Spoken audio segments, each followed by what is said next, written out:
The cold always finds the cracks. It doesn't matter how old the wood is, how thick the insulation, or how fiercely I stoke the stove. The Wyoming cold is a relentless, calculating predator. It slips through the window seals, bites at the edges of the floorboards, and settles deep in the marrow of your bones. I could feel it wrapping around the cabin even before the sky turned that bruised, ominous purple. The kind of color that promised nothing but, like, an isolation. I was finishing the afternoon feed, my hands stiff inside the leather gloves, when the air shifted. The wind, which had been a steady, manageable moan, suddenly roared down the valley like a freight train. It hit the side of the barn, rattling the corrugated steel and spitting fine, icy dust into my face. "Get inside, boys," I muttered to the two remaining horses, patting the flank of the older mare, Willow, while her companion, a sturdy gelding named Rust, shifted nervously beside her. My own breath plumed out thick and white. The forecast had been clear. Severe blizzard conditions starting after midnight. This felt hours early. This felt like trouble. I secured the barn doors, double-checking the latches, my mind already running through the checklist. Generator fuel topped off, wood stacked high, water barrels full. Running this remote stretch of land alone, what was left of the old Hemlock Ranch, meant meticulous preparation. It meant relying only on myself. It was the way I preferred it now. As I trudged back toward the cabin, the wind whipping the loose snow around my boots, I saw it. A vehicle. Not my beat-up pickup, but a sleek, expensive, utterly foreign rental SUV, half buried in the drift near the perimeter fence. My gut clenched, a cold, hard knot tightening beneath my ribs. Nobody drives this far up the valley unless they're lost, or unless they know exactly where they're going. And if they knew where they were going, they shouldn't be here. Not today. I picked up my pace, adrenaline, overriding the numbness in my extremities. Trespassers, stranded hikers, maybe a delivery driver who ignored the warnings. I cycled through the possibilities, none of them good. Then I saw the figure struggling to pull a duffel bag out of the back hatch. He was wearing a ridiculously impractical wool coat, the kind that looks great under city lights but offers zero protection against a mountain blizzard, and a knitted hat that kept slipping over his eyes. He looked thinner than I remembered, maybe tired, but the movement, the slight tilt of his head as he fought the wind, was instantly recognizable. Liam. The name felt like rusty bobbed wire dragged across my tongue. I hadn't spoken it aloud in 10 years. I stopped dead, the only sound the shriek of the wind and the pounding of my own blood in my ears. The checklist, fuel, wood, water, vanished. All that remained was the secret, heavy and suffocating, the one that had torn our lives apart and left me stranded here. Rooted to this failing land while he flew away, chasing the bright lights. He finally yanked the bag free, stumbling slightly, and then he saw me. Liam froze too. For a long, agonizing moment, we were two statues carved out of ice, separated by 50 yards of swirling snow, the past decade condensed into the painful sharpness of the present. His eyes, the same startling, vibrant green I used to drown in, widened slightly, a flicker of something unreadable, maybe shock, maybe regret, perhaps even annoyance. "Caleb," he called out, his voice thin against the wind, carrying the slight rasp that years of performing and touring had etched into his vocal cords. I didn't move. I just watched him struggle toward the cabin door. When he finally reached the porch, shaking the snow off his coat and looking thoroughly miserable, I was standing between him and the door, my arms crossed, radiating a coldness that had nothing to do with the weather. What in God's name are you doing here, Liam? My Hewi voice was rough, unused to anything beyond murmuring instructions to the livestock. He flinched at my tone. Nice to see you too, Caleb. Did you miss me? The attempt at levity fell flat, swallowed instantly by the rising storm. Cut the crap. The road closed 4 hours ago. You shouldn't be within 100 miles of this place. Liam sighed, running a gloved hand through his dark, snow-dusted hair. I know. I miscalculated the timing. I was driving up from Salt Lake. I needed to see the place. See the place? I scoffed, the sound bitter and sharp. It's a derelict hunting cabin attached to a dying ranch. There's nothing to see. It's not derelict, it's ours, he retorted instantly, his eyes flashing with the familiar stubbornness I remembered so well. Or at least, half of it is still technically mine, isn't it? The lawyers have been an absolute nightmare, and I needed to get the final inventory before I signed the paperwork over to the trust. The trust. The final, the bureaucratic step in severing the last tangible link between us. We had split everything, cleanly and painfully, 10 years ago, except for this piece of property. A small, inherited parcel of the ranch that had belonged to his grandfather, and which we had planned to build our future on. A future that now felt like a fictional story, written by someone else. You couldn't have called? Sent an email? I could have sent you the inventory photos, I said, my voice dangerously low. I didn't want photos, Caleb. I wanted closure. He looked away, focusing on the dark swirling outside. Besides, I figured you'd find a way to avoid talking to me as usual. I felt the sting, but I deserved it. For 10 years, I had built a wall higher and thicker than any mountain range between us. Well, you got your closure, I snapped. Now turn around. If you leave right now, before the snow gets worse, you might make it back to the highway. He shook his head, a desperate finality in the movement. I can't. My car is stuck, Caleb, fully buried. I barely made it the last mile on foot. The visibility is already 0. I looked past him. The light was fading fast, replaced by a blinding, chaotic white. The wind was a solid, physical force now, hammering against the wooden walls. He wasn't lying. Even if I hooked up the plow, we wouldn't clear the main drive in this. We were locked in. The realization settled over me, heavy and suffocating. We were trapped. Alone. In the one place on Earth we had sworn we would never share again. Damn it, Liam, I exhaled, running a frustrated hand across my jaw. Damn you. I stepped aside, grudgingly opening the door wider. Get inside, before you freeze your city ass off. Liam didn't hesitate.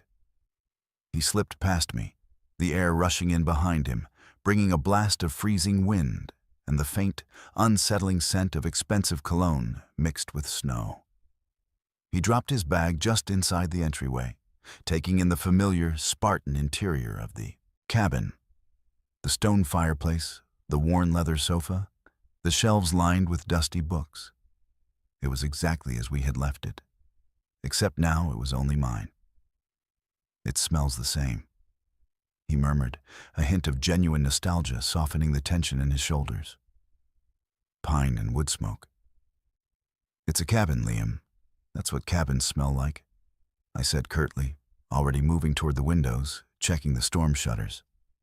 No, it smells like us, he insisted, his voice suddenly quiet. I ignored him, pushing the heavy wooden shutter into place over the largest window, the one that faced the mountain. We had spent an entire summer building those shutters, laughing and sweating under the merciless August sun. The memory was a dull ache. The first boom hit then, a sound like a cannon going off outside. The generator, which had been idling reliably, sputtered, coughed, and died. Silence. A sudden, terrifying silence, broken only by the deafening howl of the wind trying to tear the roof off. "Power's out," I stated unnecessarily. "Permanently?" Liam asked, stripping off his wet coat. "No. The main line is underground, but the backup generator just quit. Probably the brutal cold seized something up. I'll check it in the morning, if we have a morning." I lit the kerosene lantern hanging near the hearth. The soft, golden light immediately shrank the shadows, making the cabin feel smaller, closer, and far more intimate than I liked. Liam watched me, his expression unreadable in the dim light.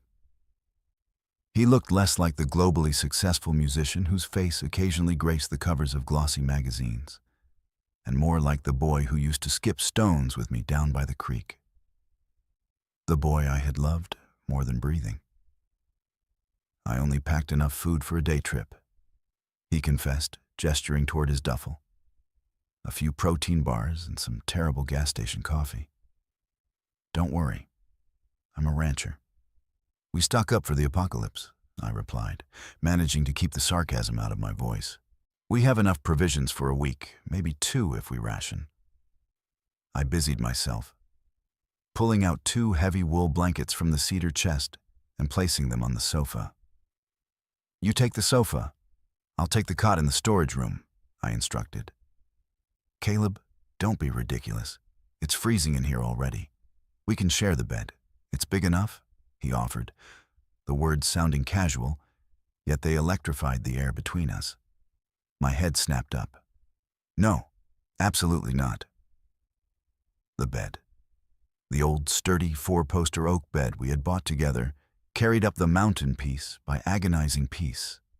The bed where we had made a lifetime of promises. The bed where everything had ended. "We're 2 adults, Caleb. We're trapped in a blizzard. We're not going to freeze to death over decade-old drama," Liam insisted, his voice rising slightly in frustration.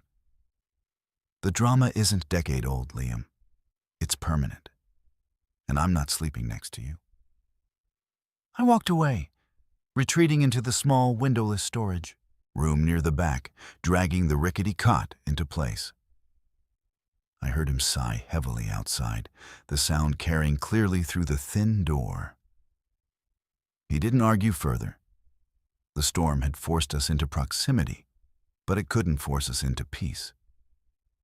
I sat down on the edge of the cot, pulling off my soaked boots. My muscles ached from the day's labor, but my mind was too agitated for rest. Liam was here, in my space, in the place where I had tried, desperately, to bury the ghost of him. We were 24. Liam was already on the verge of his breakthrough, his acoustic guitar and haunting lyrics catching the attention of every major label. I was ready to quit college, ready to devote myself fully to the ranch, to the land we both loved. We were sitting right here, in this cabin, the fire roaring. Liam was strumming a new melody, one of those mournful, beautiful tunes that always sounded like the high plains wind. "Caleb, listen to this part," he'd said, his eyes shining with excitement and love. I had been kneeling in front of the hearth, nursing a beer, when he stopped playing. "I got the call today," he whispered, suddenly serious. "They want me to sign. They want me on the road by fall. Major tour." My heart had done a slow, painful flip. "That's huge, Lee. That's everything you wanted." "I know, but it means I'll be gone. For a long time, maybe years." He put the guitar down and took my hand. "I want you to come with me. We can figure out the ranch later. We can do this together." I shook my head, already feeling the chasm opening between us. "I can't, Lee. This ranch, it's failing. My father left it to me, the debts, the land, the whole mess. If I leave now, it's gone. It'll be sold off to developers." "Then sell it. It's just dirt, Caleb. We can buy a bigger, better place later once the album hits." It's not just dirt. It's everything. It's my life, I had shouted, the words echoing in the small space. We fought that night. A brutal, desperate battle, fueled by ambition, loyalty, and fear. But that wasn't the secret. The secret came later, 2 weeks later, when the label gave him the final deadline. I remember the snow had just melted that spring. We were packing his bags, the silence between us heavier than the trunks. He was leaving, and I was staying. A temporary separation, we promised. But the air tasted like finality. He was standing by the door, wearing the same leather jacket he wore when we first met. "Just tell me you love me, Caleb. Tell me we'll be okay," he pleaded. And I did. I told him I loved him. I swore we would be okay. But what I didn't tell him, what I couldn't tell him, because the shame and the fear choked the words in my throat, was that the ranch wasn't just struggling. It was already lost. I had signed the papers, the desperate, terrible loan documents, weeks before, betting everything on a short-term gamble that failed spectacularly. I was waiting for the final foreclosure notice. I had kept the truth hidden because I couldn't bear the thought of him sacrificing his dream for a sinking ship. I wanted him to fly free, even if it meant I was the anchor that stayed behind. He left, believing I was choosing the ranch over him. He left, believing my loyalty to the land was stronger than my love. 3 months later, the foreclosure notice arrived. I sold the last major parcel, paid off the worst of the debt, and salvaged this small cabin and the attached 10 acres.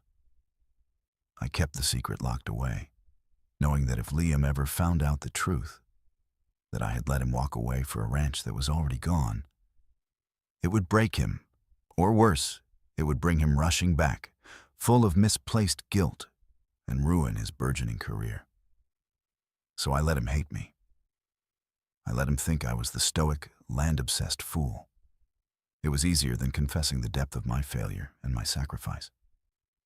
Now, 10 years later, he was here, 3 feet away, separated only by a thin layer of wood and a mountain of lies. I heard him moving around outside, the creak of the sofa springs as he settled down. The only sound now was the relentless shriek of the blizzard trying to dismantle the cabin around us. I reached up to the small shelf above the cot and retrieved the old journal I kept hidden there. It was filled with nothing but lyrics. Lyrics I had written for him. Lyrics I had never sent. Lyrics that chronicled the slow, agonizing death of our relationship from my side of the wall. I opened it to a random page. "The sound of your voice is the only note I ever learned to play." I snapped the book shut, the pain too sharp, and tossed it back onto the shelf. Sleep was impossible. Hours passed. The temperature inside the cabin was dropping steadily despite the roaring fire I knew Liam must be feeding in the hearth. The old stone chimney was struggling against the gale. Finally, I heard his voice, tentative, cutting through the darkness. "Caleb, are you awake?" I waited a moment, hoping he'd assume I was sleeping. "Yes. The fire's going to die down soon. I'm going to need more wood. Are we okay for the night?" "We're fine. There's a full stack on the porch. Just don't open the door wide. You'll suck all the heat out." A few minutes later, I heard the shudder as he wrestled the heavy front door open and then slammed it shut again. The cold air rushed in, making me shiver instantly. He returned, dragging a few heavy logs, his breath puffing out. He didn't go straight back to the sofa. He lingered near my door. "Caleb, look, about the inheritance stuff," he started, his voice strained. "Don't. We can talk about logistics in the morning when we're not facing hypothermia." "No, listen. I'm not selling my share to the trust. I'm giving it to you." My blood ran cold. What? I don't want it. I never did. This was always your home. You need the full acreage if you're ever going to stabilize the ranch. I spoke to the lawyers. I just need to sign the final transfer. I sat up on the cot, throwing the blanket off me. You can't do that, Liam. It's worth a fortune now. You earned that. You need to take the money.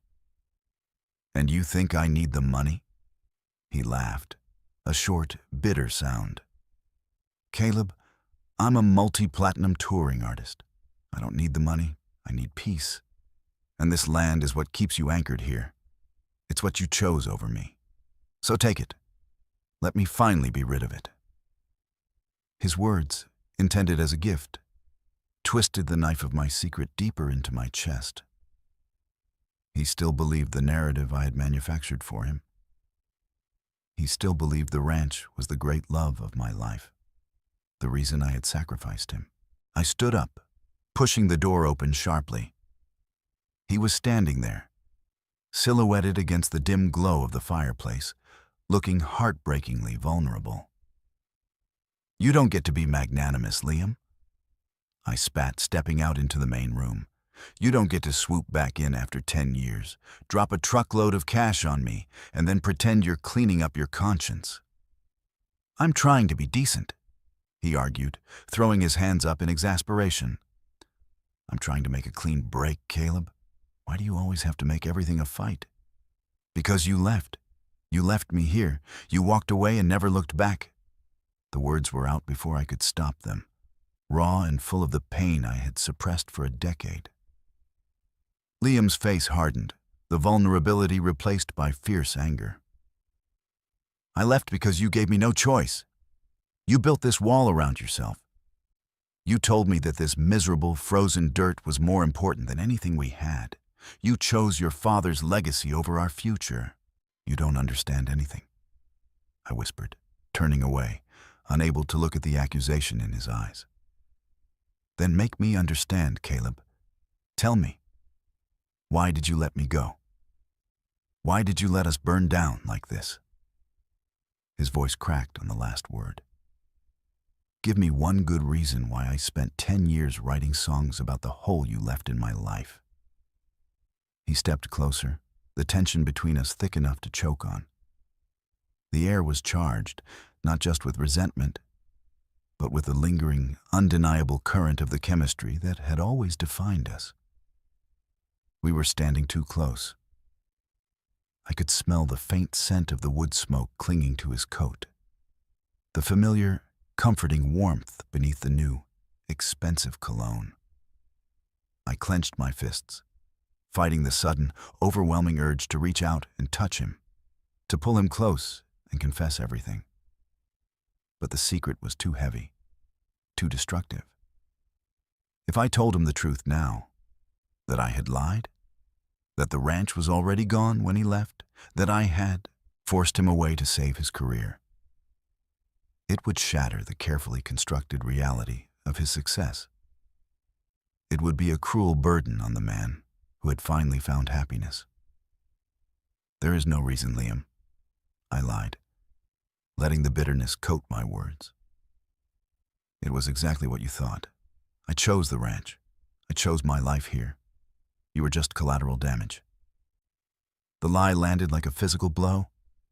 Liam recoiled, his face going pale. The light in his eyes dimmed, replaced by a deep, weary hurt. I see, he said, his voice flat, devoid of emotion. He took a staggering step back, putting distance between us.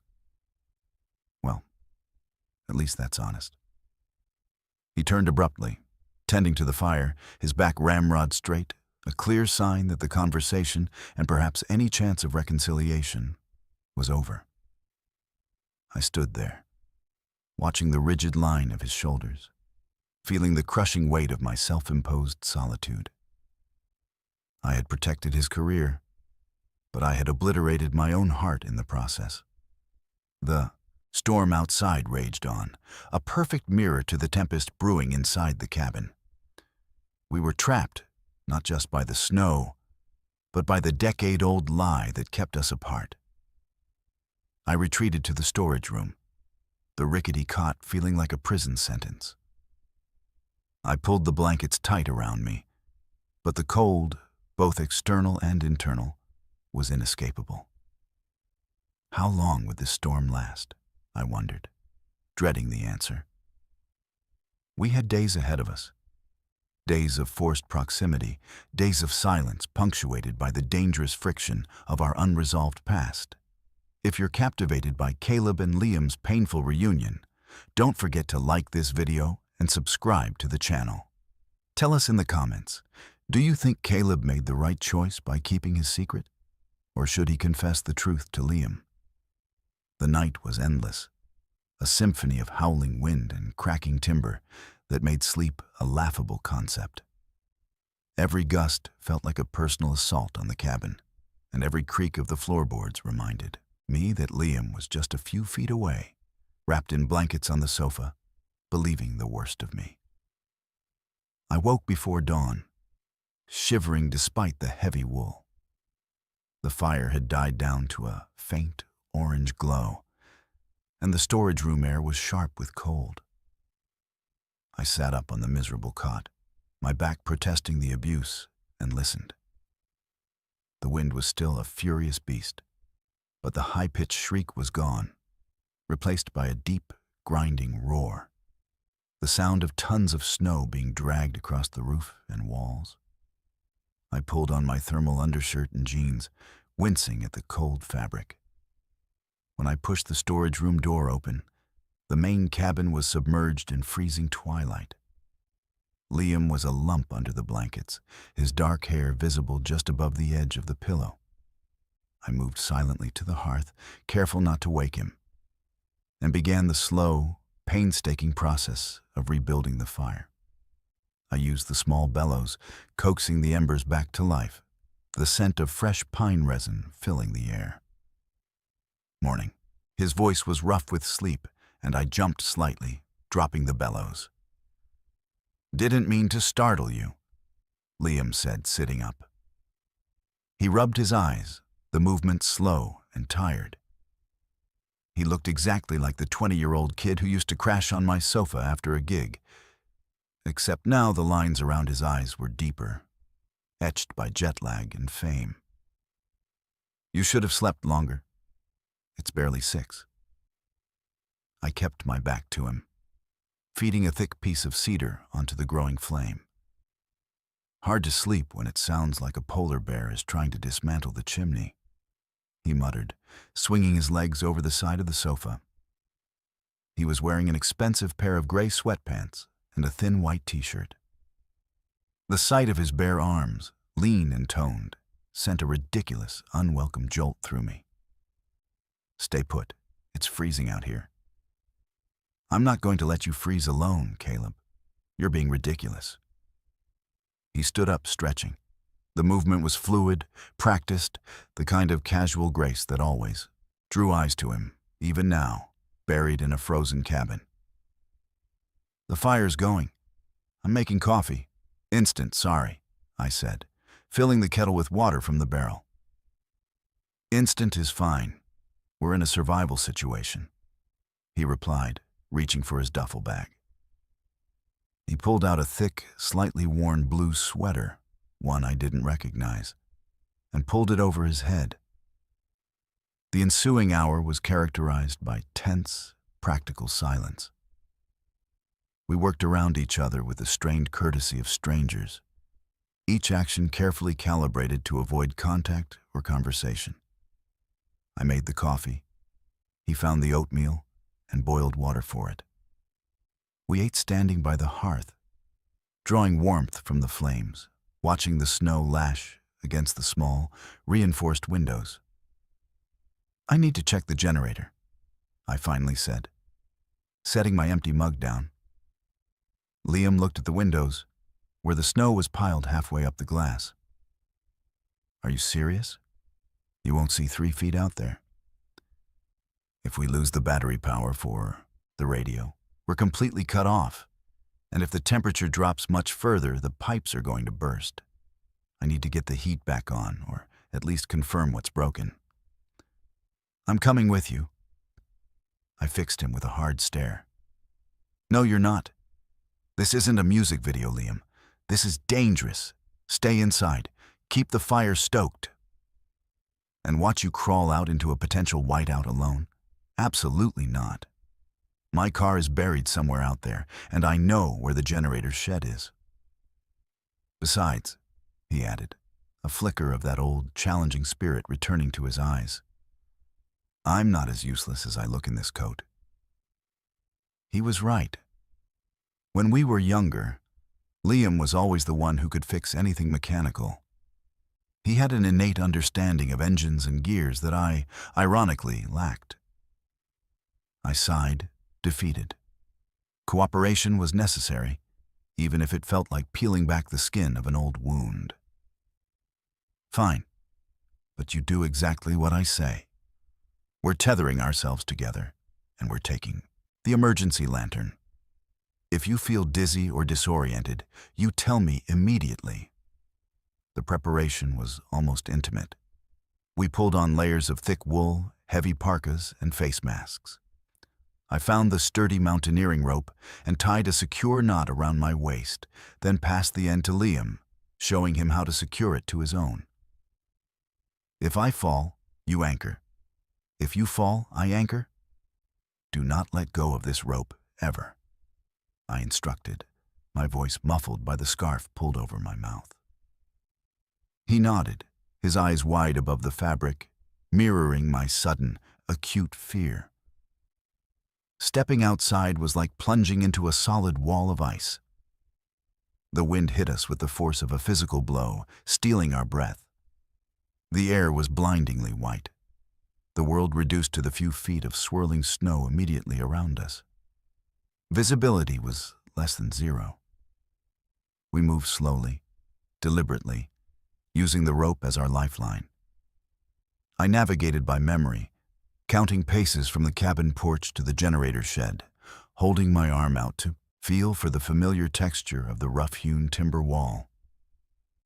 Liam stayed close behind me, his hand constantly gripping the rope. The silence of the snow was deafening, broken only by the roar of the wind and the crunch of our heavy boots. We found the shed half buried. The door was frozen shut. On three, I yelled, my voice barely audible above the gale. Push! We threw our combined weight against the door. It shuddered, then gave way with a splintering crack, revealing the small, cramped interior. Inside, the generator was a solid block of ice. The air was thick with the smell of old fuel and frozen metal. Damn it, I muttered, kicking the frozen casing. It's seized. The oil's too thick or something is completely frosted over. We need heat, Liam said, his voice surprisingly calm despite the conditions. He was already leaning over the engine, his gloved fingers brushing the cold metal. The battery might still have a charge if we can unfreeze the fuel line. We spent the next 45 minutes working in the cramped space huddled over the engine. It was grueling, desperate work. We had to use the small blowtorch I kept in the shed, carefully heating the oil pan and the lines. The forced proximity was almost unbearable. Our shoulders bumped, our hands brushed as we passed tools. And once, when a sudden gust rattled the shed, Liam stumbled, his chest hitting my back, and for one terrifying second, it was not the cold that made my blood rush, but the ghost of his touch. I pulled away instantly, focusing fiercely on the task. Try it now, Liam instructed, stepping back. I gripped the pull cord, my muscles aching. I yanked once, hard. The engine coughed, a desperate, pathetic sound. I pulled again. Nothing. Again, harder, Liam urged.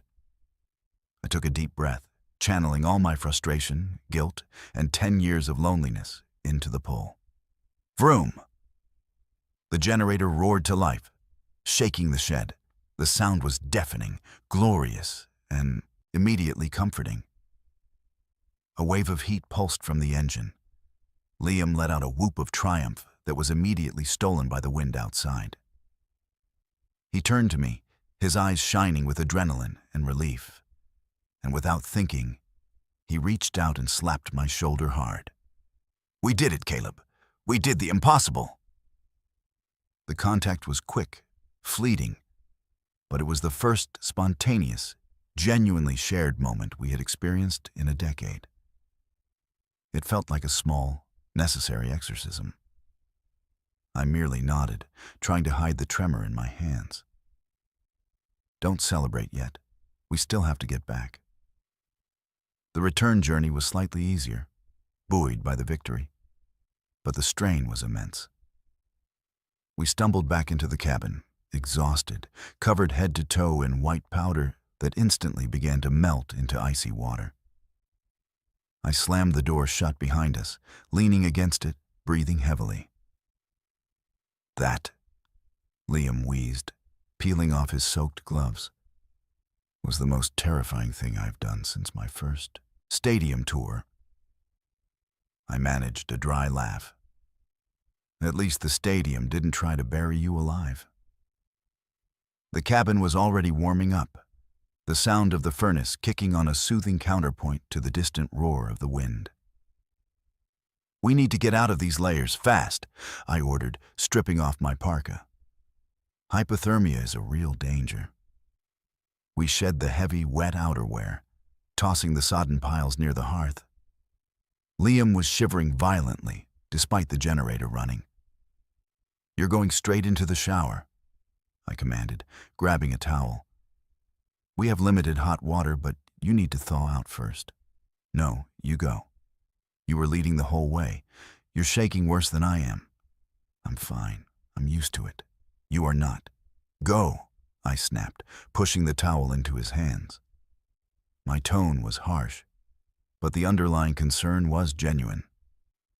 If he got sick up here, I wouldn't forgive myself. Liam looked at me, surprised by the intensity of my focus. He didn't argue further. He simply nodded and headed for the small bathroom, closing the door behind him. I stood by the fire, letting the heat soak into my bones, listening to the blessed sound of the water running. The adrenaline of the generator repair was fading, leaving behind a profound exhaustion and a familiar, dull ache of guilt. I had almost lost him out there. If anything had happened, my carefully maintained lie would have been utterly meaningless. When Liam emerged 20 minutes later, the air in the cabin shifted again. He was wrapped in a large towel around his waist, his hair slicked back and dripping slightly, and his skin flushed pink from the heat. He smelled faintly of the cheap pine soap I kept in the cabin. He looked younger, softer, stripped of the layers of celebrity and cold resentment. I swallowed hard, forcing my gaze away from the sight of his bare shoulders and the faint scars I remembered tracing on his collarbone. "Clothes are drying by the fire," I said curtly, heading toward the bathroom. "Caleb," he called out, stopping me. "Thank you. Seriously. I wouldn't have made it out there without you." I paused with my hand on the doorknob. "Just stay warm, Liam. That's thanks enough." I didn't wait for a reply, plunging myself into the cramped, steamy bathroom. The hot water felt like a revelation, washing away the ice and the stench of diesel fuel. But it couldn't wash away the memory of his warmth against my back. The brief, electric moment of shared victory. End of part 2. The tension between Caleb and Liam is beginning to thaw, but how long can Caleb keep his secret buried? If you're enjoying this story, please like and subscribe. What do you think will finally push Caleb to tell the truth? Later, after I had changed into dry clothes, old, worn flannel and soft denim, we settled into a truce. The cabin was finally warm, glowing with the steady light of the kerosene lamp and the fire. I was chopping vegetables for a stew, a practical grounding task, when I heard a familiar, faint sound. Liam was sitting back on the sofa, not with his phone, but with the small, battered acoustic guitar he must have pulled from his duffel. He wasn't playing a song. He was simply running scales, warming up his fingers, the sound soft and professional. I hadn't heard him play in person in 10 years. I had heard his albums, of course. I owned them all, hidden away in a box in the attic.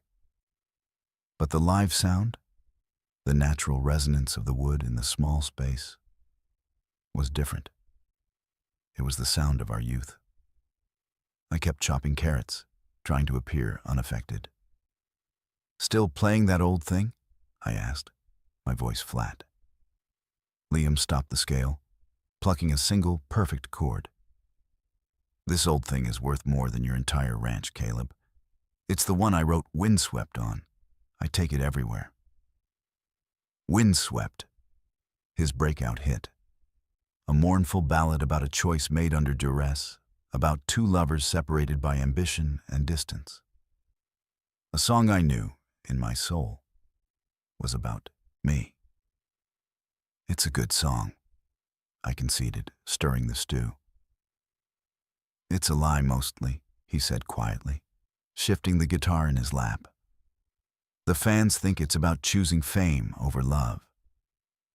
But I always knew it was about the other way around.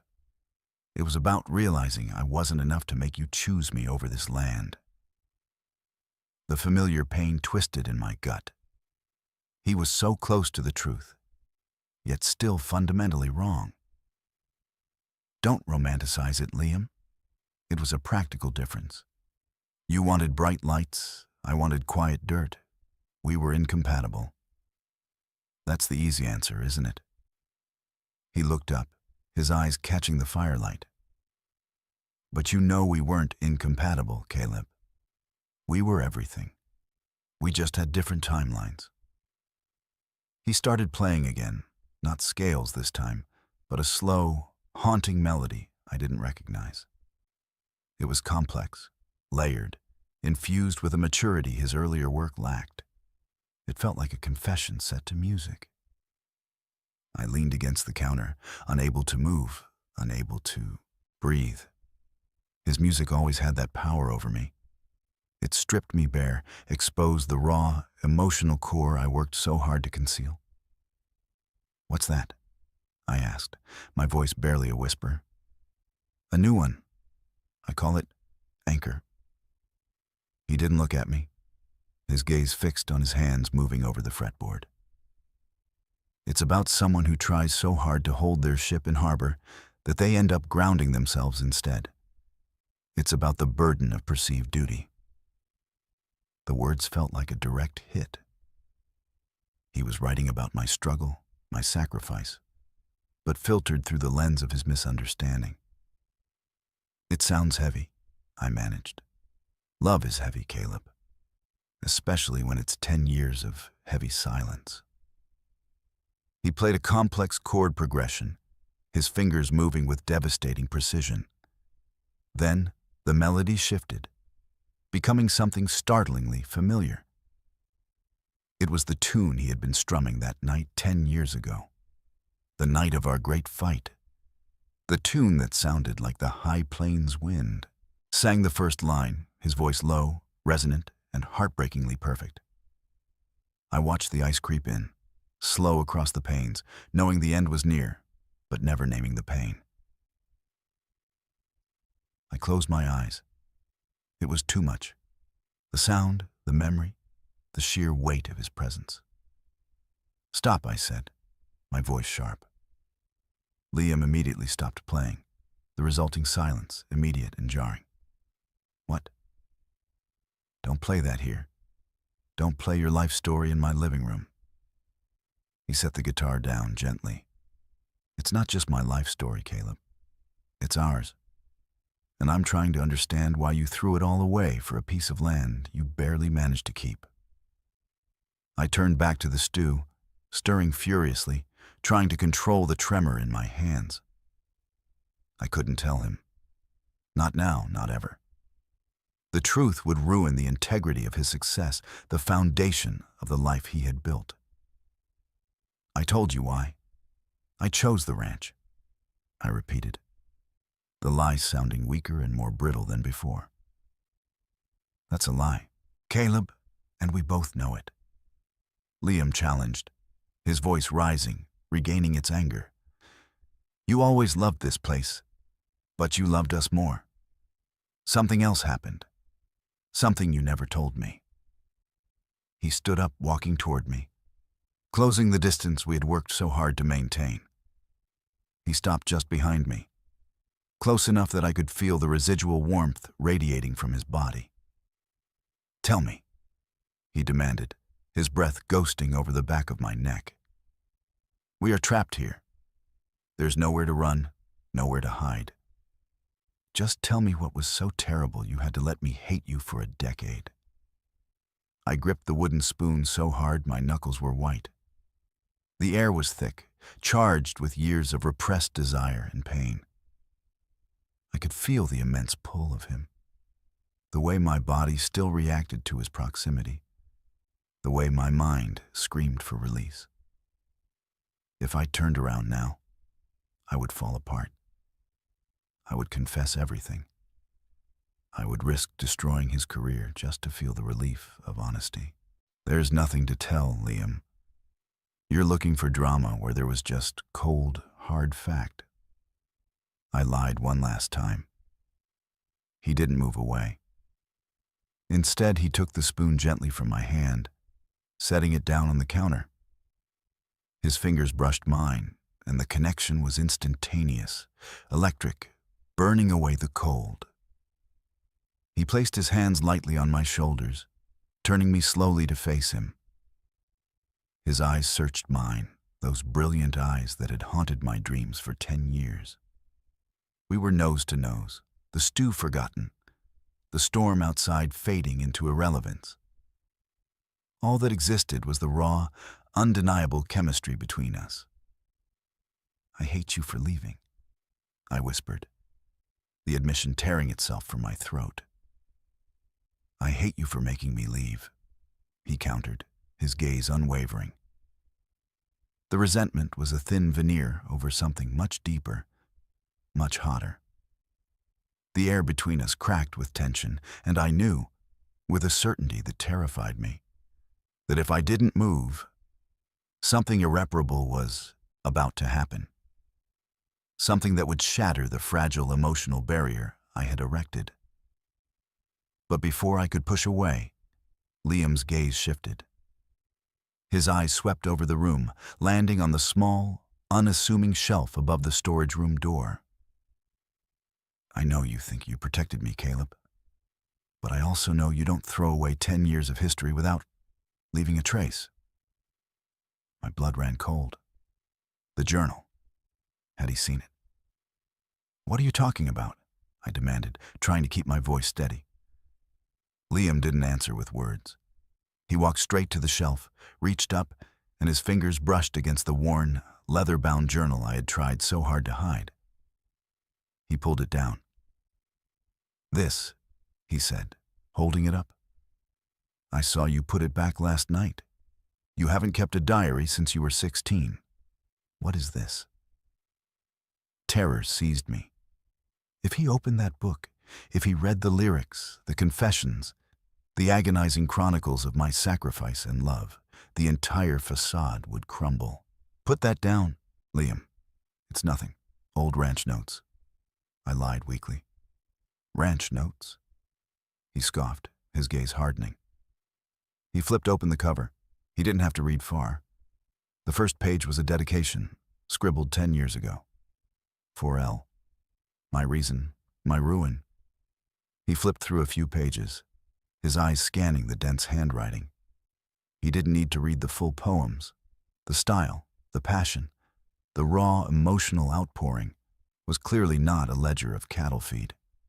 He stopped on a page, his breath catching in his throat. He slowly read the lines I had written 3 years ago, during the lowest point of my financial struggle. The cold is my constant companion now. It whispers your name when the fire dies. I am here, anchored to the wreckage I created, praying the tide carries you safely away. Liam's hand trembled, clutching the journal. He finally looked up at me, and his eyes were glistening with unshed tears. The anger was gone, replaced by a devastating seismic shock. "This isn't ranch notes," he whispered, the sound cracking the silence. "This is grief. This is love." He took a step toward me, the journal falling unnoticed to the floor. "You didn't choose the ranch, did you?" His voice was barely audible. "You chose me. You let me think the worst of you so I would leave. The ranch was already gone, wasn't it? You lied. You sacrificed everything." I couldn't speak. The lie had finally been exposed, not by confession, but by the physical evidence of my broken heart. My silence was the only confirmation he needed. Liam closed the distance between us, his hands reaching out to grip my shoulders. His touch was firm, desperate. "Why, Caleb? Why would you do that?" "I couldn't let you stay," I choked out, the words tearing through my throat, raw with a decade of suppression. "The label was waiting. It was your moment. If you had stayed, if you had known the truth, you would have thrown it all away for a failure. I couldn't let you sink with me." "You idiot," he breathed, shaking his head slowly, the tears finally spilling down his cheeks. "You absolute glorious idiot. You thought my career was worth your entire life?" "It was worth our life," I corrected, tears blurring my vision. "I had already ruined mine. I couldn't ruin yours too." The dam broke. 10 years of calculated distance, of enforced stoicism, dissolved in that moment. I reached up, my hand trembling, and gripped the back of his neck, pulling him closer. "I loved you," I confessed, the words a lifeline thrown across the void. "I loved you so much, I had to make you hate me." "I never hated you," Liam whispered, his voice thick with emotion. "I hated the distance. I hated the lie." His face was inches from mine, his eyes shining with a mixture of profound sorrow and unbearable relief. The raw, undeniable physical need that had been simmering between us since he arrived erupted. Liam leaned in, his lips finding mine with the urgency of a man who had been starving for a decade. The Mastom kiss was everything the cabin was not. Hot, demanding, and utterly consuming. It was a collision of 10 years of regret, anger, and fierce, unyielding love. It was the taste of pine soap and salt and the sweet relief of truth. I wrapped my arms around his waist, pulling him onto the sofa with me, deepening the connection. The pain of the past was a dull counterpoint to the sharp, glorious pleasure of having him back in my arms. We broke apart only when the need for air became too desperate, our foreheads touching, our breath coming in ragged gasps. "I missed you," he whispered, his eyes searching mine, his thumb tracing the curve of my jaw. "God, Caleb, I missed you so much." "I never stopped loving you, Lee," I managed, my voice hoarse. Just as the world seemed to settle into the perfect, inevitable trajectory of reunion, the sound hit. It wasn't the wind. It was a massive, sickening crack that resonated through the cabin, followed by the terrifying sound of splintering wood and tons of material crashing down nearby. The cabin shuddered violently, and the lights, the blessed generator-powered lights, flickered and died, plunging us back into the suffocating, lamplit twilight. The generator, our lifeline, had gone silent. We froze, still locked in our embrace, the sudden, terrifying silence broken only by the deafening howl of the wind returning full force. "What was that?" Liam asked, his voice tight with renewed fear. I pushed myself up, scrambling off the sofa. My heart was pounding, not with love, but with cold dread. I don't know. But that wasn't just the wind. That sounded like the generator shed. End of part 3. The truth is out, and Caleb and Liam are finally back in each other's arms. But the storm is far from over. What do you think just crashed outside? Let us know in the comments below, and don't forget to like and subscribe. I grabbed the kerosene lamp, holding it high. The fire was still burning fiercely, but the heat radiating from the vents was already fading. Stay here, Liam. I have to see. Don't be an idiot twice in 1 hour. He snapped, already pulling on his shirt. His voice was laced with adrenaline, but the fear was palpable. We're tied together. We go together. The memory of the devastating kiss was still burning on my lips, but survival instincts were screaming louder. We pulled on our heavy coats and the rope, moving with a desperate efficiency born of shared trauma. Stepping outside confirmed my worst fears. The blizzard was still a raging monster, but now the world was tilted and broken. The generator shed was gone, not just damaged, but utterly flattened. A massive pine tree, likely weighed down by ice and snow, had sheared off halfway up its trunk and fallen directly onto the small structure. The generator was a mess of twisted metal, shattered wood, and ice. The smell of diesel was strong, mixing with the sharp scent of pine needles. "It's destroyed," Liam whispered, holding the rope tight, shining the beam of his small flashlight over the wreckage. "The generator is completely out. We won't get power back until the storm breaks and we can get a crew up here."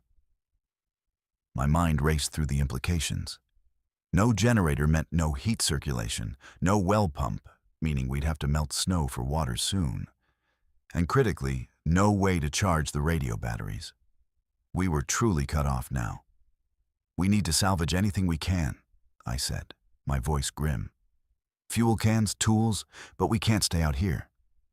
"No, we're losing heat too fast," Liam agreed. He looked up at the raging sky, then back at me, his eyes resolute. "We need to get back inside and focus entirely on the fireplace. That's our only source of heat now." We spent a frantic 5 minutes hauling the few undamaged fuel cans closer to the cabin door, then retreated back into the relative safety of the wood walls. Slamming the door shut, I leaned against it, exhausted. We had faced the immediate threat and survived, but the long-term prognosis was bleak. Liam was already at the hearth, piling logs onto the dwindling fire. "We need to conserve this. We have maybe 3 days of heavy wood, 4 if we're lucky, but the cabin is going to be freezing by midnight." The temperature was already noticeably colder without the furnace running. I could see my breath pluming slightly in the air. "We need to seal the cracks better," I murmured, moving to the windows. "And we need to get everything warm onto that sofa." The next few hours were spent in a blur of frantic preparation. We shoved towels and blankets into window seals, piled rugs onto the floor, and dragged every woolen item we owned, blankets, coats, even old saddle pads, into the main room. The emotional intensity of the confession and the danger of the crisis were fusing into a strange, desperate intimacy. We worked in perfect sync, the years of shared history snapping back into place, our movements anticipating the other's needs. When the work was done, the cabin felt smaller, cozier, but also profoundly vulnerable. The only light came from the dancing flames of the fire and the low glow of the kerosene lamp. We sank onto the sofa, side by side, pulling heavy blankets over ourselves. "The cold is the problem," Liam stated, rubbing his hands together. "We can manage the food, but if we drop below freezing in here, we risk hypothermia overnight." I nodded, staring into the fire. "There's only one way to maximize heat retention, Liam. He looked at me, his eyes serious, understanding exactly what I meant. The old, sturdy oak bed in the main bedroom, the one we had refused to share the first night, was our last resort. "I know," he said softly. "We need to share the bed. We need to share body heat." It wasn't a romantic suggestion. It was a survival imperative. But after the kiss, after the confession, the thought of sharing that bed, our bed, was overwhelming. We looked at each other, the tension thick, the lines of resentment finally erased by the stark reality of our situation and the truth we had finally revealed. "I'm sorry, Caleb," Liam said, reaching out to gently touch my hand. "I'm sorry you carried that lie alone for so long. I should have known. I should have trusted our love more than your words." "No," I whispered, shaking my head. "It was my fault. I made the decision for both of us. That was selfish, no matter the intention. I stole your choice. But you did it out of love. A stupid, self-sacrificing, idiotic love. But love nonetheless." He leaned closer, his voice dropping to a low, intimate murmur. "And I forgive you. There is nothing left to forgive. Only us." The relief was so profound, it felt like a physical weight lifting from my soul. I leaned into him, resting my head against his shoulder. "Just hold me, Lee," I mumbled, closing my eyes. "Just hold me." He wrapped his arms around me, pulling me tight against his chest, the heavy wool, blankets doing little to hide the familiar contours of his body. It was 10 years too late, but it was finally home. Later, as the fire settled into a low, steady burn, casting long, wavering shadows, we moved to the bedroom. We stripped down to our thermal layers, piling every single blanket, quilt, and spare coat onto the oak bed. Lying down next to Liam felt like the most natural thing in the world, yet also the most earth-shattering. The air was cold, but pressed against him. Wrapped in a cocoon of wool in each other, the warmth began to build immediately. He shifted, turning onto his side to face me, and I did the same. Our bodies were slotted together perfectly, muscle memory overriding a decade of separation. "You're freezing," I murmured, pulling the blanket higher around his shoulders. "I'm fine now," he replied, his breath warm against my neck. We didn't talk about the ranch or the tour or the lie. We simply existed, rediscovering the silent language we used to share. The subtle pressure of a hand, the way my leg fit perfectly between his, the comforting, rhythmic sound of his heartbeat beneath my ear. The intimacy wasn't about passion tonight.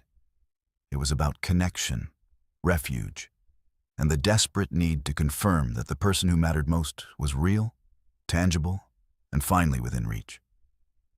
Liam lifted my hand gently, kissing my fingertips. "No more heroics, Caleb. Promise me. We survive this together. No more lies, no more sacrifices." "I promise," I whispered back, my voice thick with emotion. He drew closer, his lips brushing mine in a slow, sweet caress. A kiss of solemn promise, not desperate hunger.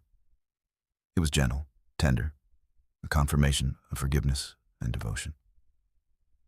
I spent 10 years trying to write a song that explained why I still loved you, even when I thought you broke my heart. He confessed, his voice barely audible in the quiet room. "Did you ever finish it?" He smiled, a genuine, heartbreaking smile that reached his eyes. "I think I just did.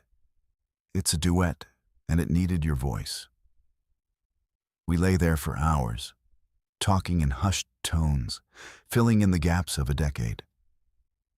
He told me about the loneliness of being famous, the superficiality of the LA scene, and the constant, aching void that no amount of applause could fill. I told him about the struggle to keep the ranch afloat, the bitter taste of failure, and the endless, crushing silence of living without him.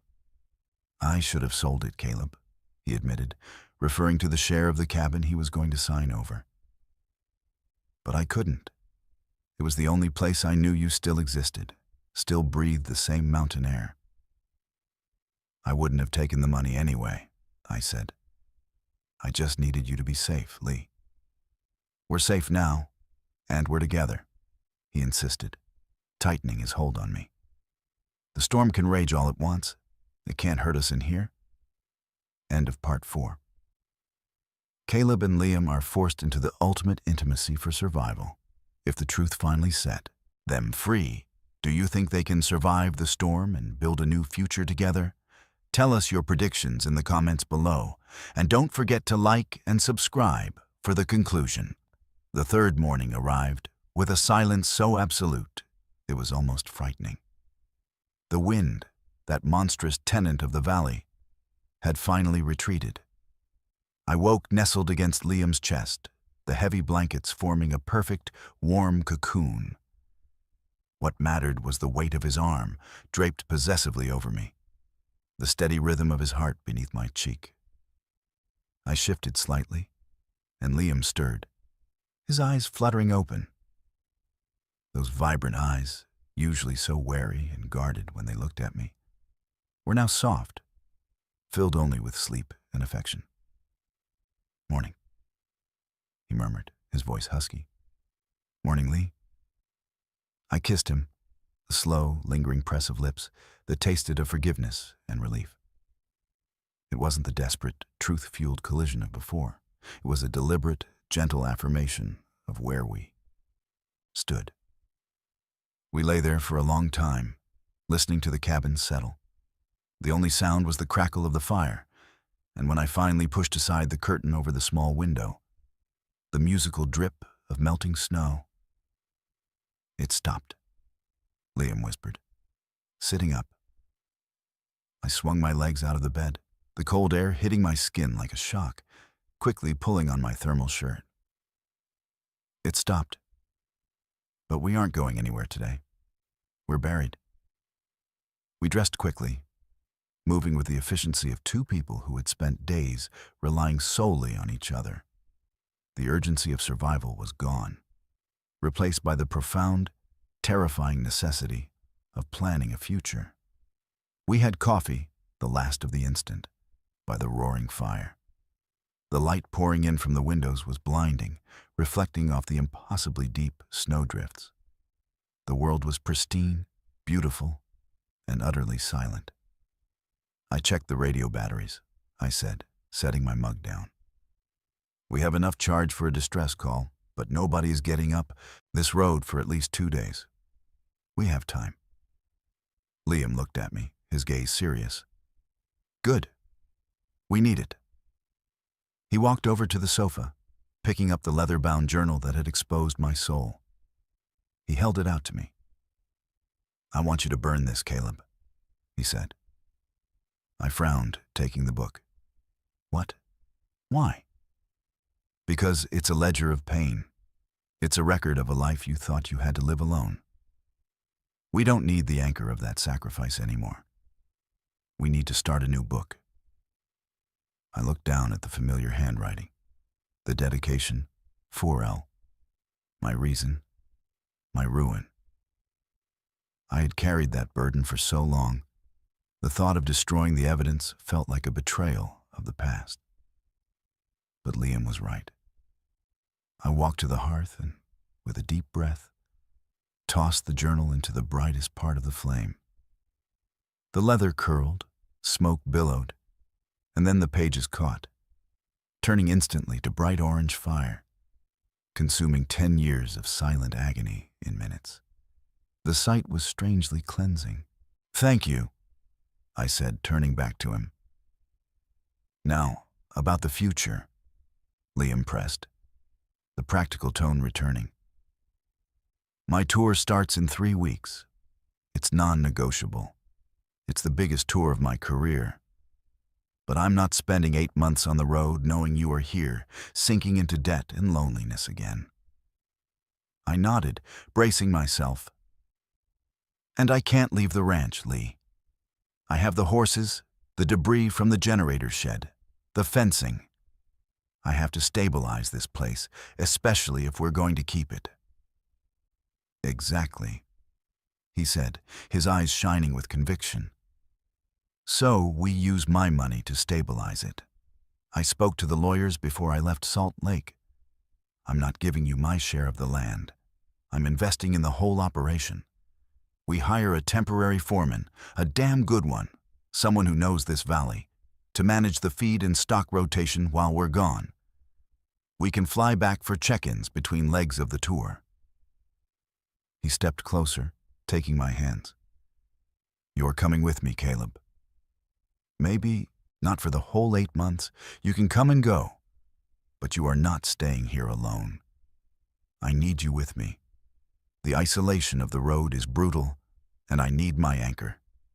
And you, my stubborn rancher, need to see that there is a world beyond this valley, where you still belong." His plan was audacious, terrifying, and utterly perfect. It honored my commitment to the land while demolishing the isolation that had defined my life. "You're serious?" I asked, my voice thick with emotion. "You'd risk your finances on this wreck?" "It's not a wreck. It's home. And yes, I'm serious. I've spent a decade running from this place, and it followed me everywhere. Now I know why. I wasn't running from the land. I was running from the decision you forced me to make. Now that the truth is out, there is nothing left to run from. We face this together."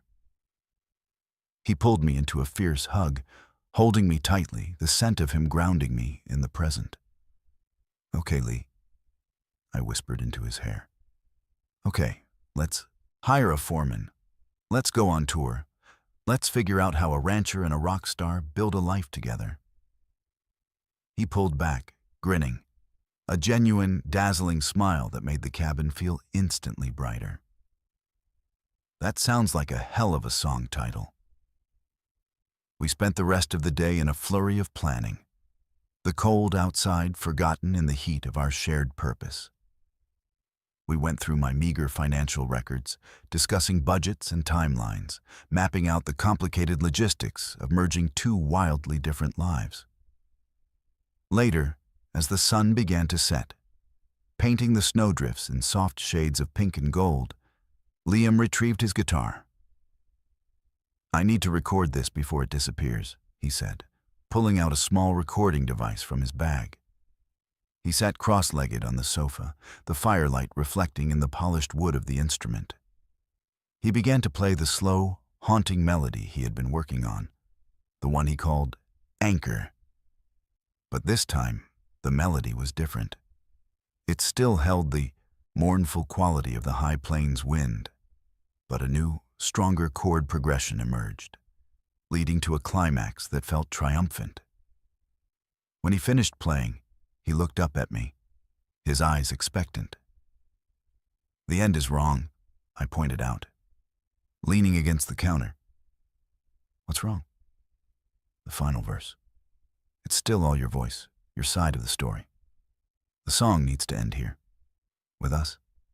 It needs to be a duet." He smiled, a knowing glint in his eyes. "I was hoping you'd say that." He adjusted the microphone slightly, then played the final chorus again. He sang the main melody, his voice rich and powerful. "I thought the distance saved you, that my lie would keep you free. But all it did was leave us stranded, frozen, waiting to be." He stopped, waiting. I took a deep breath, finding the courage I didn't know I had, and sang the harmony line, my voice rougher, less trained, but full of the raw emotion he had uncovered. "I'm coming home now, Lee. The storm has cleared the way. Anchor broke the wreckage, and we'll rise again today." We finished the chorus together, our voices blending effortlessly. A harmony that had been lost for a decade, finally found in the heart of the storm. When the last note faded, the silence of the cabin was warm, heavy with the weight of our shared future. Liam set the guitar down, his eyes luminous in the dim light. "That's it," he breathed. "That's our song." He crossed the room and pulled me into his arms, kissing me deeply, a kiss that sealed the promise of the music. "We're going to be okay, Caleb," he murmured against my lips. "We're going to be better than okay." 2 days later, the sound of a heavy engine vibrating through the snow-packed valley announced the arrival of the massive snowplow.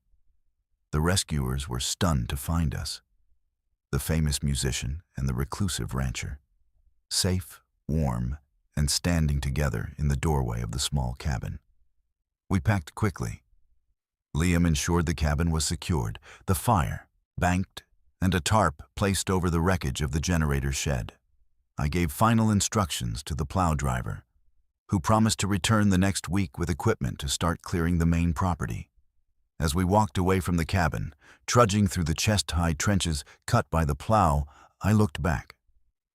The cabin, nestled beneath the towering, snow-laden peaks, looked small, battered, but profoundly resilient. It was no longer a monument to my failure or a prison of my grief. It was where we had been broken down and rebuilt, stronger than before. Liam stopped beside me, putting his arm around my shoulders. "Ready?"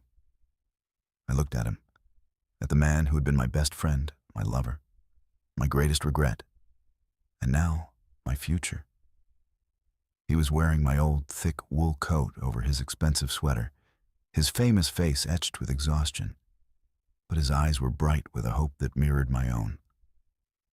"Ready," I confirmed. We climbed into the warm, spacious rental SUV Liam's team had sent up, leaving the silent, frozen valley behind. As the vehicle turned onto the main highway, heading east toward a future I could finally embrace, Liam reached across the console and took my hand. "So, Europe first," he said, smiling. "Then maybe we swing back here to interview foreman. You need a passport, by the way." I laughed, leaning my head back against the seat, the sun warm on my face. The road was long, the compromises would be difficult, and the journey ahead was filled with challenges. But for the first time in 10 years, I wasn't afraid of the distance. Because this time, we were going together. Thank you so much for listening to Caleb and Liam's epic story. If you were captivated by their journey of survival, sacrifice, and second chances, please take a moment to hit the like button and subscribe to our channel. It helps us tremendously. We want to hear from you. Tell us in the comments what city you're listening from, and give this story a rating from 0, terrible, to 10, Butch, best romance ever. Your feedback is vital to keep these stories coming.